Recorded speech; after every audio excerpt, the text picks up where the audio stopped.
Uma saudação a todos que estão nos ouvindo, nos assistindo, recebendo essas gravações. Nós somos o Ministério Reconciliados com Cristo e estamos esperando todos vocês de braços abertos para ouvir uma palavra que transforma vidas, uma palavra efetiva na vida do crente, uma palavra que cura, que liberta, que prospera, que edifica. Assim mesmo é. Eu estava andando na rua durante essa semana, trabalhando, e num dado momento eu vi numa porta, assim, um cartaz. O pastor falou aqui R$10,90, e eu vi isso na porta. E quando ele estava falando, eu me recordei disso. Falei, caramba, isso foi tremendo, porque estava escrito assim, ó: quando você se encontrar numa situação, né, em que você tiver só 10% de chance, é necessário exercer a tua fé 90%. Eu achei bacana, porque tem a ver com a gente. Porque as situações da vida são as situações da vida. Algumas são, né, de um jeito, outras são de outra forma. Algumas parecem monstruosas, outras nem tanto. E eu achei aquilo interessante. Para um crente em graça, que também está inserido em todo esse contexto aí fora, no nosso dia a dia, essa palavra é bem edificante, porque é muito bonito a gente sair daqui vibrando no Espírito, como nós estamos agora com essas canções, com essa, eita, povo abençoado, com essa outra, com tudo isso. Então você fica aí assim, só que, se você nota, o dia passa, a noite vem, chega a segunda-feira, e lá naquele momento que você se encontra para resolver alguma coisa no teu trabalho, na escola, com tua família, não sei o quê, não tem o ministério de louvor aqui tocando e ministrando na tua vida para sacar o melhor aí para fora, o teu espírito, e te colocar vivo, ardendo com a palavra na mente. Não, eu sou abençoado. Por quê? Eu sou mais que vencedor. Eu não tenho problema aqui, porque o que parece difícil para mim não é. E se eu não conseguir sucesso nesse momento aqui, o Senhor está no controle da minha vida e tudo está bem, isso não vai me desanimar e tal e tal. Amanhã você não tem ninguém aqui te... Diga para quem está do teu lado aí, você é um abençoado. Diga aí. Que bom seria se a gente tivesse essa companhia de segunda a segunda, né? Porque a gente ia se estimular todo momento e jamais ia haver desânimo, jamais ia haver dificuldades na nossa vida que aparente, que nos atrapalhasse e tal. Então eu gostei daquela frase, quando você só tiver 10%, não era 10%, era 1%. Quando você tiver só 1% de chance, é necessário você exercer a tua fé, os outros 99%. Quantos recebem essa palavra? Então exerça a tua fé, exerça. E a tua fé é no que está o quê? Escrito. Nossa fé não está naquilo que não está escrito. Nossa fé tem que estar naquilo que está escrito. O mesmo espírito de fé, né, tendo, pois, o mesmo espírito, com E minúsculo, né, de fé no que está escrito, cri. Por isso falei. Então não é falar qualquer coisa, não, é falar em base a essa linha. Então nós entendemos e vemos isso claramente, que o Senhor nos deixou uma linha, nos deu uma linha para que a gente possa pautar nosso falar, nosso agir, nosso caminhar. Então, nessa caminhada nesses dias, esse tema, o crente e suas finanças, que nós ministramos há 2 semanas atrás, direto, parte 1, parte 2, e hoje é a parte 3. Diga comigo, o crente e suas finanças. Esse é um tema de salvação diária. Na semana passada eu me lembro que eu comentei que esse tema, esse assunto, ele transcende os pactos, ok? Por quê? porque ele começou, né, lá no Jardim do Éden, quando Deus primeiro criou o homem, depois, em Gênesis 2,15, ele deu um trabalho para o homem, né?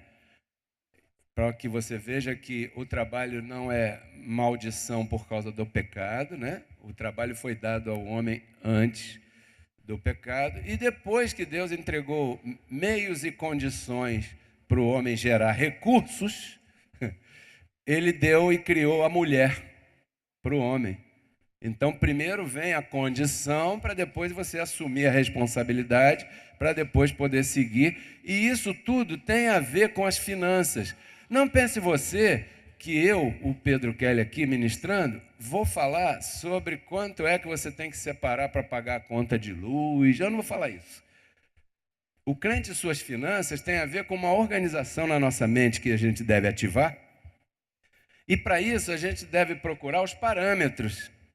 Encontramos isso aí, porque muitos disseram por aí que o trabalho foi fruto da maldição de Deus depois que o homem pecou. E não, ele não amaldiçoou nem ao homem nem ao trabalho, ele amaldiçoou a terra. Embora tenha sido por causa do homem que o pecado entrou, ele amaldiçoou a terra e disse: agora com o suor do teu rosto. Vai ficar um pouco mais difícil, mas foi uma herança, né, que deixou aí. Mas o trabalho não foi amaldiçoado, quem foi amaldiçoado foi a terra. Em Cristo toda maldição é quebrada. Quantos recebem? Em posição abençoada. Porque em posição toda maldição foi quebrada em Cristo. Mas se você parar para pensar, em condição,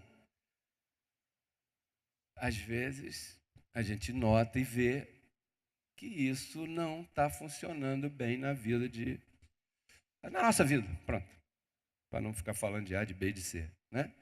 Efésios 1:3 diz que ele já nos abençoou com quantas bênçãos? Cadê? Às vezes você tosse, às vezes dói o corpo, às vezes falta o dinheiro, às vezes tem uma situação difícil no trabalho, verdade? Na família. Mas peraí, e o Efésios 1:3? Eu já sou abençoado. Mas o fato é que às vezes não parece. E a verdade é que a palavra tem que funcionar na nossa vida. Ou ela não é a verdade? Então esse tema do crente e suas finanças é um tema muito interessante, porque ele fala do nosso dia a dia. Ele fala coisas que não dão na parede, nem no poste, nem são para um futuro lá não sei quando em rua de ouro e mar de cristal. É agora. O evangelho é para quando nós estamos aqui em corpo humano. Porque depois que nós sairmos desse corpo, verdade? Não precisamos de evangelho, porque o evangelho é para a gente vencer as batalhas que temos no dia a dia aqui. O evangelho é para a gente vencer a nossa carne. Quantos tem carne aqui? E seja sincero, a carne gosta de trabalhar? Se você disser que gosta, não é assim? Na carne não. Na carne você não está perfeito em Deus. Você está perfeito em Satanás. Na carne. No espírito você está perfeito em Deus. Então essa palavra que pregamos, ela não é para a tua carne, ela é para teu espírito. Para apostar que o teu espírito vai dominar a tua carne, a tua vida, o teu corpo, e vai levar a tua vida a uma etapa de glória mais excelente. Isso é tudo aqui que nós queremos. Nós não estamos aqui para ficar discursando utopia. Nós estamos aqui para fazer uma palestra que vai motivar você a viver uma vida de vitória, porque afinal está escrito: reinarão em vida aqueles que receberem a graça. Quantos estão reinando em vida? Diga para quem está do teu lado aí: eu declaro que você está reinando em vida. Olha, e as finanças faz parte do reinar em vida, ou não? Eu te felicito, Paulo, pelo novo ponto de trabalho lá, seu. Outro dia eu estava em casa almoçando, aí aquele cuscuz que a Gabi semeou. Gabi, pô, show. Depois do almoço, com bastante leite condensado, que eu gosto. Eu sei que tem que ter cuidado, mas eu fui lá, caí no leite condensado, minha esposa pôs ali, e eu comendo aquele cuscuz, me deu um amor contigo. E eu tirei uma foto na hora do prato assim na mesa. Alguns viram, né? A Cléia viu, eu botei lá no grupo do Zap. Quando eu estou comendo esse cuscuz aqui, eu sinto o amor que o Paulo tem pelo trabalho que ele faz. E olha aí, um aplauso ao Paulo por esse trabalho lá. E de glória em glória. Porque daí é que o Senhor proveu tuas finanças. É daí. Então você deve se dedicar ao máximo, porque isso aí vai acontecer um milagre. Isso aí vai acontecer um milagre.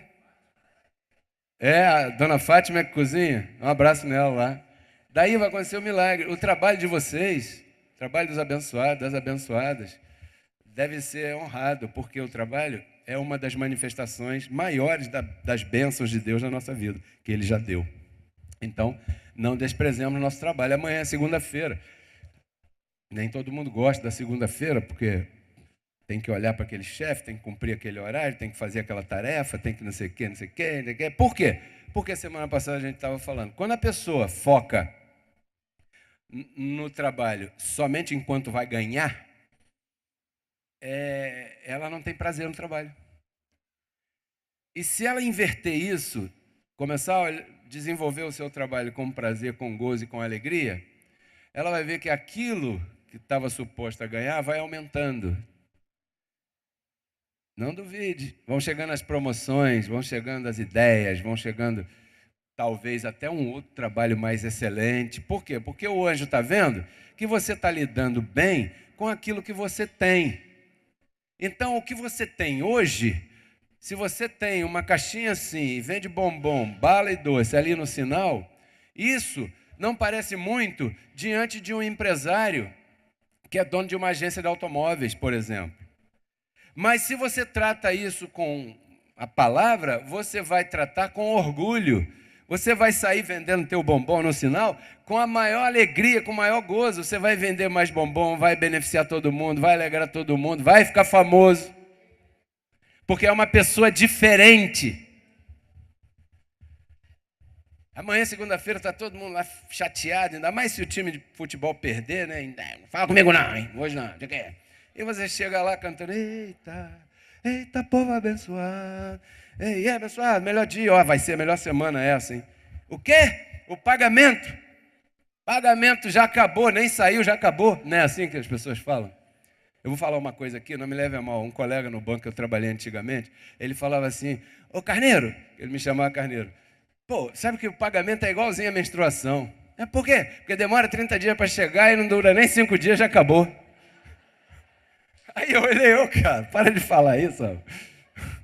Mas por quê? Porque está desorganizado. Então, a pessoa, quando está desorganizada financeiramente, ela olha o trabalho enquanto vai ganhar. Aí aquilo não está dando, porque ela ganha 1.000 e gasta 3.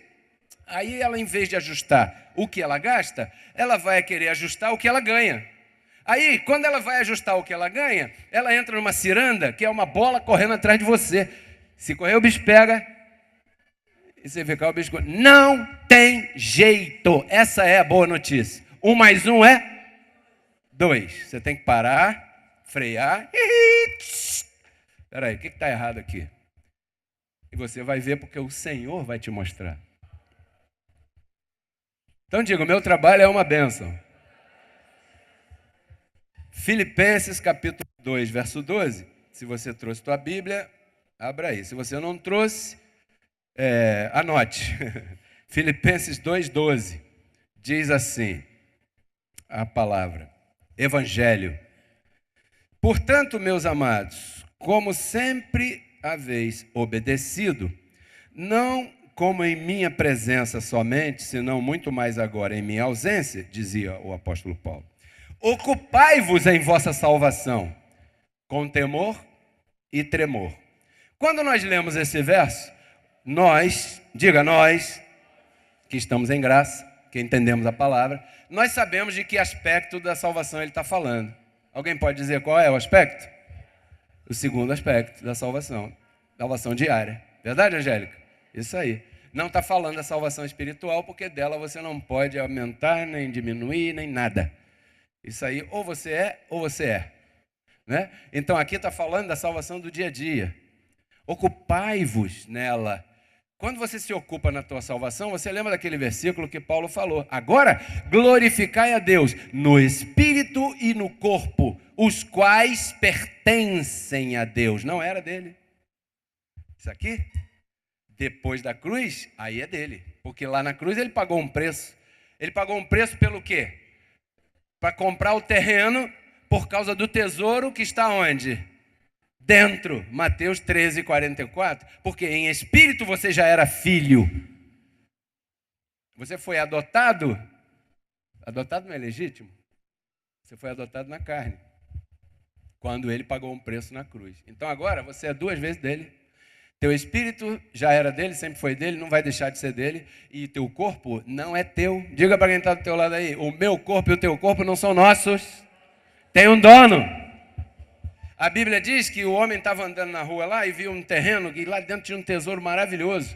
Aí o homem foi lá, se desfez de tudo que tinha para comprar aquele terreno. Não por causa do terreno, que o terreno estava cheio de mato, cheio de lixo, cheio de coisa que os outros jogaram, cheio de palavra ruim, cheio de mágoa, cheio de não sei o quê. Mas ele comprou por causa do tesouro que está aí dentro. É por isso que Paulo fala que você é um tesouro num vaso de barro.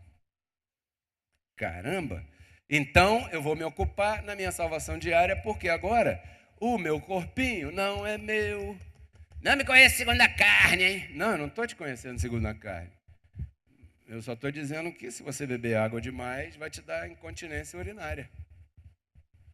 Eu não estou me metendo na tua vida, não é isso. Eu estou dizendo que se você não cuidar do teu trabalho, você não vai organizar tuas finanças. Ok? Provérbios capítulo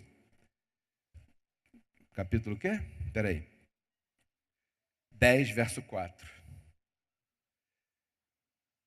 Eu vou ler aqui, rapidinho. 10, 4. Diz assim: a mão negligente empobrece, mas a mão dos diligentes enriquece. Quando fala mão, está falando de vida, atitudes, decisões, né? Decisões, comportamento, procedimento. Um diligente, o cara é diligente, abençoado é diligente, sabe quanto ganha, passa ali em frente daquela loja, vê aquele sapato. Para os que gostam de sapato, para as mulheres, para os homens, o homem também gosta de sapato, né? Todo mundo, olha aquele sapato, aí começa a coçar a mão. E se tiver cartão, tem um lastro lá sobrando de R$500. Eu acho que dá para eu pagar. Aí vai lá e cartão. E, pô, comprou. Bacana, comprou, bacana. Deve comprar, isso mesmo. Só que ali na outra esquina vai ter outro negócio que vai te chamar a atenção. Porque o comércio é o comércio. Uma hora é o carnaval, depois é a Páscoa, depois é o namorado, depois é o aniversário, depois é não sei o quê. E sempre tem uma data. Porque isso é o mundo, é assim que o mundo gira. Você que deve fazer a diferença. Aí chega lá, eu acho que dá para eu comprar. Daqui a pouco, se você não é diligente nas contas que você faz, você vai estar com o vermelho maior do que o azul. Quando você está com o vermelho maior do que o azul, não adianta. Você vai ter que ter um momento que você vai ter que frear e fazer conta. Porque senão... Olha, é 5 minutos para você se endividar. Mas para você sair de uma dívida, às vezes demora 24 meses. É ruim, não é ruim? Então tem que ter uma diligência, não é verdade? Eu falo para mim, né? Provérbios 18, 9. Diz assim, ó, Provérbios capítulo 18, verso 9. Também aquele que é negligente em seu trabalho é irmão do homem dissipador. Aquele que é negligente no trabalho é irmão do homem dissipador. O negligente no trabalho, qual é o horário de chegar? O horário de chegar é 8 horas. Ele chega às 8h30. Ó, não fala comigo não que eu sou abençoado, eu tenho um anjo aí que me cuida. Aqui eu sou livre, hein? Você é livre, meu amor, mas você está errado, porque o horário aqui é 8 horas.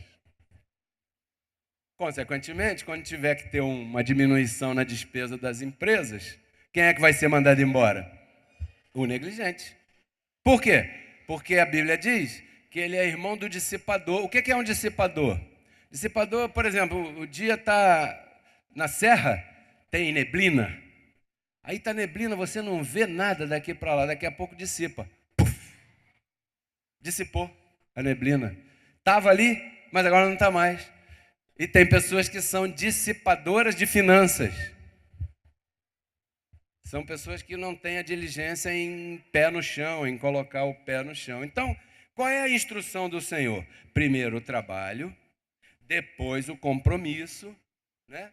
Eu brinquei na primeira palestra aqui sobre esse assunto, eu brinquei e falei com as meninas, para as mais novas, que ainda não são casadas, que deviam fazer uma camiseta que dissesse assim, né? Assim, tá desocupada? Nem me olhe. Por quê? Porque vai dar errado, né?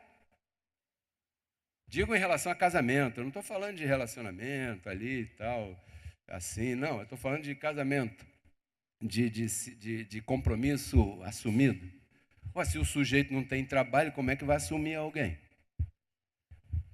E isso está aqui. Primeiro criou o trabalho para o homem, depois criou a mulher. Não é bom que o homem esteja só. Farei para ele uma ajuda idônea. Mas parece que antes ele diz assim, não é bom que o homem esteja desocupado. Vou colocar ele no jardim para cuidar, lavrar, não sei o que e tal. Então isso vai mano a mano. Por quê? Porque senão desordena. E depois que desordena é difícil consertar. É duro, é doloroso isso. Consertar essas situações. E são situações que atrapalham o nosso reinado. Tanto que Jesus de Nazaré falava, olha, os meus discípulos não podem ser aqueles que começam a fazer as coisas sem antes sentar e fazer cálculo para ver se vão conseguir terminar. Porque senão os vizinhos vão ficar debochando de você. Lucas 24, 14. Assim não pode ser meu discípulo aí. Por quê? Porque você está mostrando uma coisa que as pessoas vão olhar. Eu não quero ser igual a você, não. Porque você está sempre correndo atrás. E aí? Estou correndo atrás. Quem corre atrás é cauda. Porém, a Bíblia diz que você não é cauda, você é a cabeça. Então, a ideia aqui é mexer contigo. É isso que o Senhor quer com essas palestras. Mexer com você, sacudir você. Porque dentro de você tem um poder que ninguém nessa terra tem. E quem sabe você não está usando direito como deveria. Porque o abençoado é você. A promessa foi para você. O descendente de Abraão é você. Tudo que Deus preparou foi para você. Você tem isso na tua mente. Diga para quem está do teu lado. Você é poderoso, você é poderosa. O que acontece, abençoados, a grande verdade é que a ciranda deste mundo nos carrega. A gente está aqui num gozo tremendo, mas amanhã não vai ter o Paulo Sérgio cantando no nosso ouvido, eita, pô, abençoado, não vai ter o irmão aí, véi, você é um eleito, você é um abençoado e tal. E aí a ciranda do mundo começa. E alguém diz assim, puxa vida, está tudo errado no país, né? E você vai cair nessa, você vai repetir isso. Você já se pegou assim? Você, caramba, eu não posso falar isso. Apesar de que meus olhos veem isso, eu não posso falar isso, porque a minha palavra é outra.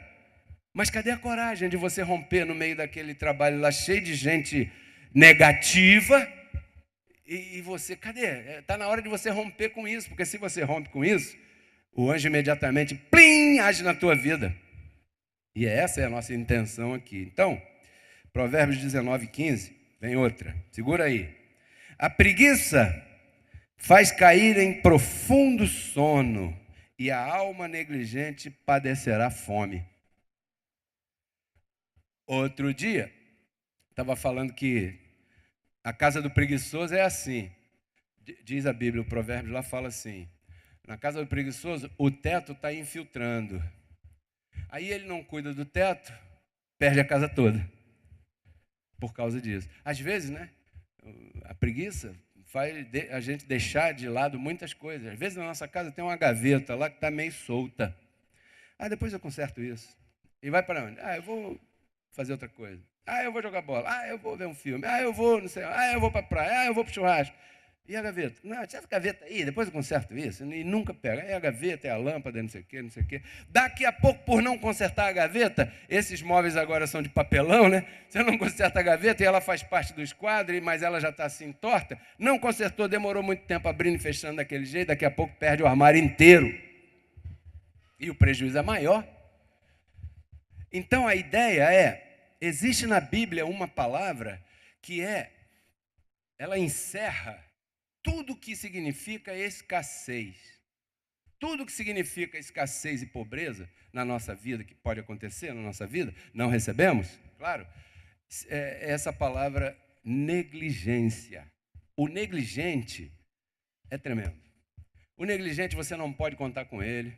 Se você é um empresário e você vai fazer uma entrevista e olha, esquadrinha aquela pessoa e já nota a negligência ali, não contrate, que você vai ter problema com essa pessoa, porque ela é negligente. Você precisa de pessoas que trabalhem, que tenham a ideia do teu produto, da tua empresa na mente, para que possam representar essa tua empresa. Então você é um empresário, dono da empresa, e quer que alguém seja o embaixador da tua empresa lá, e aquele cara chega lá para representar a tua empresa de qualquer jeito, com qualquer horário, com qualquer aparência. Não, nós somos embaixadores do reino. Diga aí para quem está do teu lado, você é um representante do reino. Que tremendo. Então a preguiça faz cair profundo sono. Segundo aos Tessalonicenses, para não ficar só nos provérbios, né? Segundo aos Tessalonicenses 3,10, senão vão dizer, o bispo está lendo só Velho Testamento. E esquecem que Paulo falou que o que foi escrito no Velho Pacto é para nossa educação, né? Segundo aos Tessalonicenses 3,10 fala assim, ó. Posso falar? Você vai anotar? 3,10. Segundo aos Tessalonicenses 3,10. Porque também quando nós estávamos convosco, diz Paulo a essa igreja, vos ordenamos isto, 2 pontos. Se alguém não quer trabalhar, vírgula, também não coma. Então, o apóstolo Paulo prezava o trabalho, até porque ele trabalhava em determinado momento. Ele trabalhava.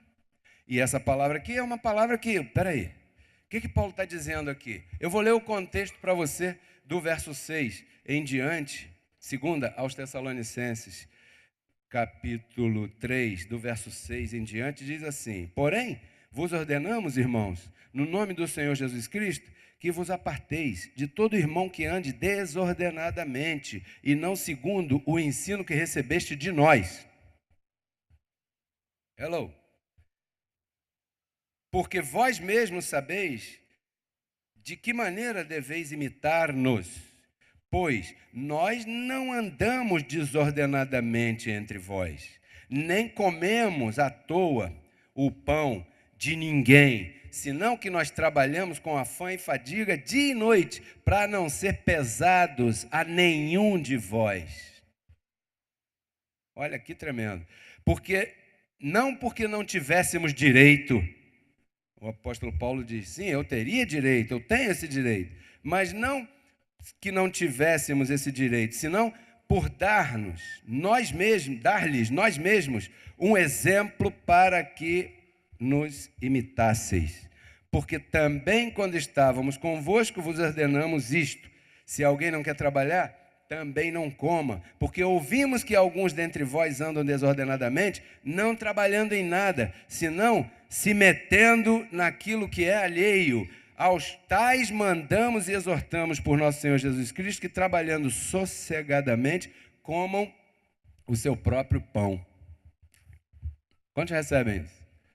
Aqui a gente quer cortar, dizer que, olha, o trabalho é valoroso. A tua manifestação de prosperidade vai chegar pela tua própria atitude.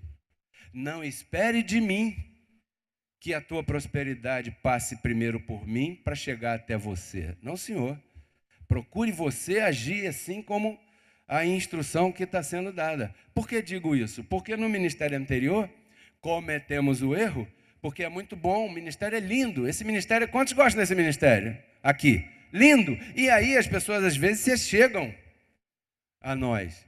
E às vezes deixam de fazer os seus trabalhos porque estão fazendo, ajudando aqui, colaborando aqui. E isso está errado. Primeiro o teu trabalho. A ordem de Deus é o Senhor, a tua família e depois o ministério. Paulo Sérgio, jamais deixe de fazer o seu trabalho para vir aqui. Se você tem trabalho, você deve trabalhar primeiro. Porque desse trabalho depende a tua família. Porque o que acontecia? As pessoas se aproximavam. Não, eu quero colaborar. Que colaborar nada? Não, eu quero colaborar. Aí o pastor se sente na obrigação. Poxa, o abençoado está trabalhando aqui o dia inteiro. Eu vou dar almoço a ele. Daqui a pouco está dando jantar, daqui a pouco está sustentando, daqui a pouco está pagando salário todo mês. Isso aconteceu. E aí era um montão de gente. E isso está errado. Por quê? Porque a prosperidade da pessoa vai passar pelas suas mãos primeiro. Depois, se você entender, você semeia aquilo do fruto do teu trabalho. Mas primeiro passa pelas tuas mãos e você não deve desprezar o trabalho que Deus te deu em nome de ir para a igreja ajudar o ministério.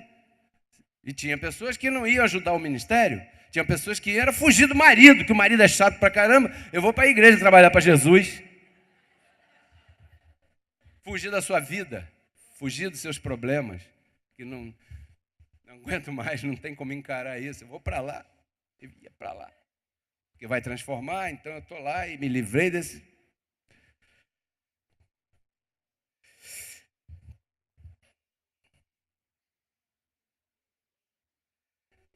Até porque se alguém tem que ser sustentado pelo ministério, primeiro é o apóstolo. Assim dizia Paulo. Não que eu não tivesse direito, senão que eu quis dar um exemplo. Para quê? Para que não se aproxime de mim o Timóteo, o Tito, o Apolo, o outro, não sei o quê, e aí eu tenho que dar salário para eles. Não é assim que funciona. Porque então o ministério já começa fora da instrução que deve ter corretamente. Então a negligência é, abençoados, meus queridos irmãos, o caminho mais curto para empobrecer. Quinta-feira eu estava falando esse tema. Lá na rádio a gente chamou Aprendendo a Empobrecer. É claro que eu não estou ensinando ninguém a empobrecer, mas quando a gente mostra que a Bíblia ensina qual é o caminho para o empobrecimento, a gente está mostrando o outro lado. E é esse outro lado que a gente quer ativar na vida do crente, para que se manifeste aquilo que está prometido para nós, porque está prometido. Quantos recebem essa promessa? Nós desfrutamos, porque embora às vezes não pareça, com a nossa confissão nós transformamos o meio ambiente. É verdade? Então a negligência é o caminho mais curto para isso. 3 formas de negligência. Aqui nós vamos ensinar um atalho para a pobreza. Primeiro, negligência com Deus. Não congrega, aí não congrega, deixa de ouvir, aí deixa de ouvir, deixa de participar, deixa de ouvir e participar, vai perdendo aquele ânimo. É assim ou não é assim? Quantos já passaram por isso aqui? Claro, você não congrega, então você fica aquela brasa, aquela famosa história da brasa longe da fogueira, que é a maior verdade que tem. Você faz churrasco na tua casa, às vezes? Eu faço. Você vai? Pega lá o carvão, pega uma brasa daquela e bota aqui. Ela vai esfriar, não presta para nada. Ela foi criada para fazer churrasco. Mas se ela estiver longe das outras, ela não faz churrasco sozinha. Essa é interessante. Você sozinho, você não faz a palavra correr assim.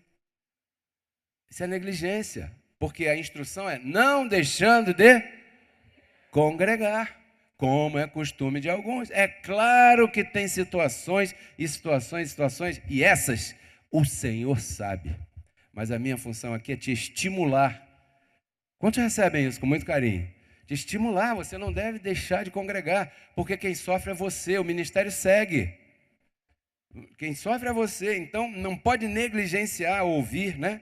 Ou então tem aqueles também que congregam sim, mas não ouvem. Quantos conhecem alguém que congrega, mas não ouve? Por quê? Porque está lá não sei aonde falando de não sei o quê, vai lá para fora falando, não, porque não sei o quê, porque o futebol, porque o sol. Está aqui, mas não ouve nada. Ou seja, não adianta, não funciona, não vai, não, né? esse despreza o conselho. Há também a negligência naquele que não semeia. Se ele não semeia, ele está desprezando a colheita. Porque se ele não semeia, ele não entrega. Se ele não entrega, ele não planta. Se ele não planta, ele não colhe. E se ele não colhe, ele não vai ter o que semear amanhã. Porque está escrito que Deus dá semente a quem semeia e pão para comer. Então uma coisa é uma coisa, outra coisa é para fazer outra coisa. Uma coisa para semear e outra coisa para comer. E disso aí, está falando de quê? Do teu trabalho. Teu trabalho. Teu trabalho deve ser respeitado. Você nunca deve semear aqui o teu trabalho inteiro. Não. Aqui você está chamado a semear a parcela que você sabe que está chamado a semear. Não mais do que isso. Mas também nem menos, por causa dessa cobertura que você tem aí. Então isso foi 3 coisas interessantes sobre a negligência com Deus. Letra B, negligência com teu trabalho. A pessoa não produz, não trabalha, está relaxada, mas as contas de luz não param de chegar. Você já reparou como é que é interessante? Às vezes a pessoa para de produzir, para de receber aquilo que deveria produzir. Mas as faturas do cartão de crédito não param de chegar. Da conta de água, não para de chegar. Da conta de luz, não para de chegar. Tem que frear a vida e conversar com o Senhor. Conversar com o Senhor. Não declarar. Isso é outra coisa. Declarar é uma conversa, não. Declarar é uma afirmação de uma só via. Eu declaro isso, declaro aquilo, declaro aquilo, declaro aquilo, declaro aquilo. Não tem ninguém falando com você. Você está declarando em base no que está escrito. Muito bacana. Mas conversar com o Senhor é falar e escutar. Isso é diferente. Paulo conversava com o Senhor. Sabe o que ele falava com o Senhor? Senhor, puxa, me ajuda que os olhos do entendimento deles sejam iluminados para que eles possam conhecer a grandeza do Evangelho. Efésios capítulo 1. E depois lê, em todas as cartas de Paulo ele diz, eu oro ao Senhor por isso, por aquilo, para que no abrir da nossa boca a palavra corra sem impedimento, porque a fé não é de todos. Converse, abençoado. Converse, você já tem a palavra, você já sabe o que vai falar, você não vai conversar com o Senhor, Senhor, me abençoa? Não. Senhor, me completa, enche meu espírito, Senhor. Você vai falar isso para o Senhor? Ele vai dizer, caramba, tanto tempo crescendo em graça e não adiantou nada. Converse com o Senhor. Senhor, muito obrigado pela minha família. Puxa, eu quero te agradecer. Sou tão feliz, Senhor, sou tão agradecido por isso. Muito obrigado pelos meus filhos. Meus filhos não pegam nem gripe. Muito obrigado, Senhor, que eles estão protegidos. Esses anjos enviados são poderosos. Senhor, muito obrigado. Olha, Senhor, eu já te agradeço por essa semana de trabalho que eu vou ter, porque essa semana vai ser maravilhosa, Senhor. Te agradeço por essa confiança e tal. Conversa, abençoado. Sentado, deitado, de olho fechado, de olho aberto, como você quiser. Não tenha medo de falar com o Senhor. A Ele toda a glória, a Ele todo o louvor. Quando você declara, pura e simplesmente, você está abrindo a tua boca em base àquilo que está escrito. Crie, por isso falei. Mas, se você não reviver as atitudes que você deve consertar, essa declaração é vazia, porque o fato de você ter um anjo poderoso do teu lado e declarar poderosamente a palavra, mas faltar com o proceder aqui atrás, vai fazer essa declaração não passar do teto. É como se você fosse exigir a energia elétrica sem cumprir com a Light. Você pode se espernear lá que o homem da Light não vai ligar a tua luz. Por quê? Você tem que cumprir lá primeiro. Imagina com o Senhor. Tem um procedimento com o Senhor que eu recebo, que nós respeitamos. Você recebe? Pouco a pouco, o Senhor está nos mostrando. Olha, falhamos aqui, falhamos ali, demos glória equivocada. E, bom, a prova disso é que não deu certo. Então, nós estamos sempre consertando, procurando o melhor, honestamente. Não é fácil para mim dizer determinadas coisas aqui, porque em muitas delas eu mesmo me encontro falhando. Por isso, quando eu falo com o Senhor, eu agradeço a Ele pela graça, porque a graça de Deus é o seguro que a gente tem, que a gente pode recorrer para nos cobrir quando a gente falha, porque a gente vai falhar. A gente vai cometer erros. A gente vai cometer coisas que a gente mesmo vai se envergonhar depois. Então, é aí que entra a graça.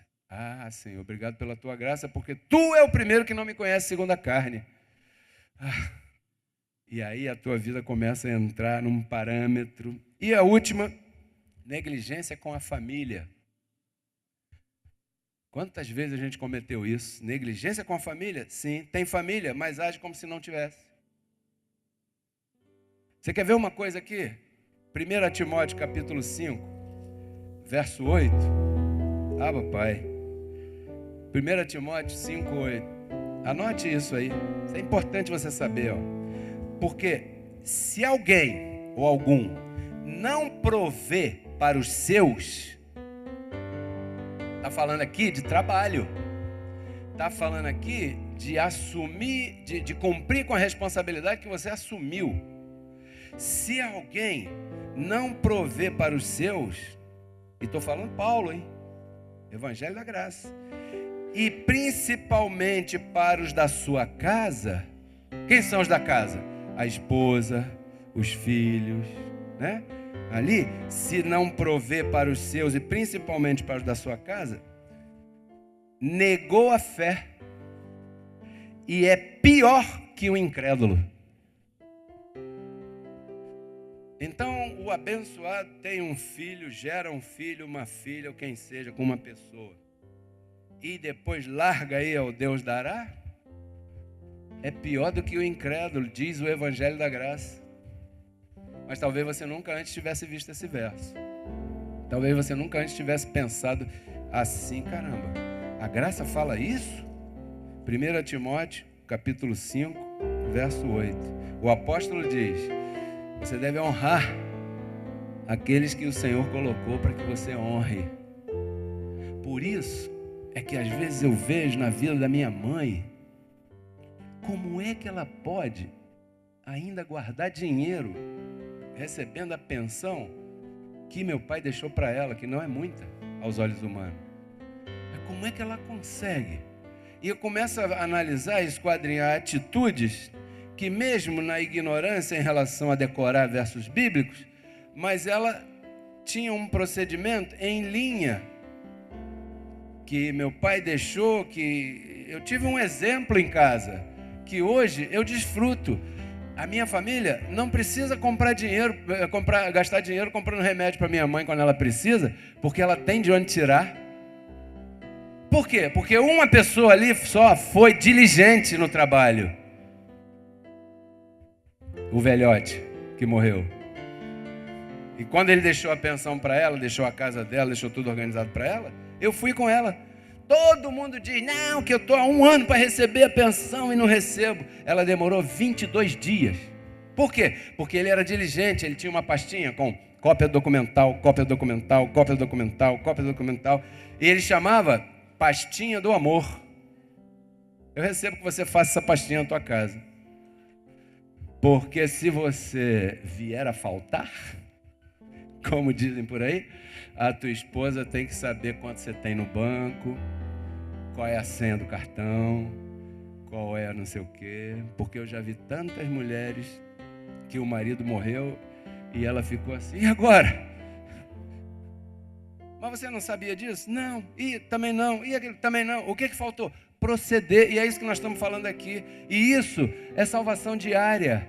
Porque não existe pior coisa do que a pessoa ficar sozinha no mundo. Morreu e tal, e o marido, sei lá, e a pessoa ficar sozinha e daqui a pouco. E como é que vai fazer? Então, eu estou falando voltado, me disseram na semana passada, poxa, recebo que semana que vem você passe a mão na cabeça dos homens também, porque está ficando pesado. Não. Eu estou falando biblicamente, eu não estou aqui entrando em conceito humano de machista, de não machista. Estou dizendo que a Bíblia diz que o cabeça da família é o homem. Quando a mulher se mete a querer ser cabeça da família, dá errado, porque ela não foi criada para isso. Mas às vezes é necessário. Por quê? Porque aquele que está com ela não tem proceder nenhum. Negou a fé e é pior que o incrédulo. Aí a mulher tem que partir para cima ou ela vai ficar com fome. Então, abençoado, o Evangelho da Graça vai muito mais longe do que supuseram os anos que nós passamos no ministério anterior. Porque o Evangelho da Graça é para te dar paz, para te dar convicção, para organizar a tua mente. Se você não se garante, não faça trato. Né? Olha, vai ter uma responsabilidade. Você já tem emprego? Se você não tiver, você vai fazer mal a você, a ela e aos que vierem depois, porque virão, né? E a gente tem que sair disso aí. Então esses são os 3 passos mais rápidos para a escassez, para empobrecer. Negligenciar Deus e seu conselho, por exemplo. Negligenciar a sua família, né? E qual é o outro? Negligenciar o teu trabalho. Então, para terminar, eu vou ler novamente aqui o Provérbios 12, 24, e te afirmar o seguinte: o negligente, por mais abençoado que seja, nunca terá sucesso. Nunca. Pode ser abençoado com todas as bênçãos, mas se ele é negligente, não adianta se vestir que não vai para lugar nenhum. Diz assim, Provérbios 12, 24: a mão dos diligentes será senhora. 12, 24, isso. Mas a negligência será tributária. Sabe o que significa isso? O negligente sempre vai estar devendo. Está sempre devendo, porque ele é negligente. Em algum momento, ele não se organizou e ultrapassou a instrução. E lembre-se que teu chamado é por cabeça e não por cauda. Essa é a diferença pela qual, às vezes, você vê que a graça funciona para uns e para outros não. Você vê 2 pessoas diferentes, congregam no mesmo lugar, ouvem a mesma palavra, a Bíblia é a mesma, o Deus é o mesmo, mas a prosperidade de um é uma e do outro é outra. Tem alguma coisa aí que cada um tem que ver. Os versículos são os mesmos, mas é a atitude que está no coração é que manda. Não adianta nada você gritar e louvar e cantar se isso não está no teu coração. Porque amanhã você não vai estar louvando nem nada, você vai se levantar e vai ter que encarar isso daí fora. E se isso, nessa palavra, não está no teu coração, não vai sair pela tua boca, pelo simples fato que a Bíblia diz que aquilo que está em nosso coração sai pela boca. Então essa palavra tem que estar no teu coração primeiro, para depois poder sair pela tua boca. Você recebe? Então até aqui o conselho nessa manhã. Um lindo aplauso ao nosso Deus.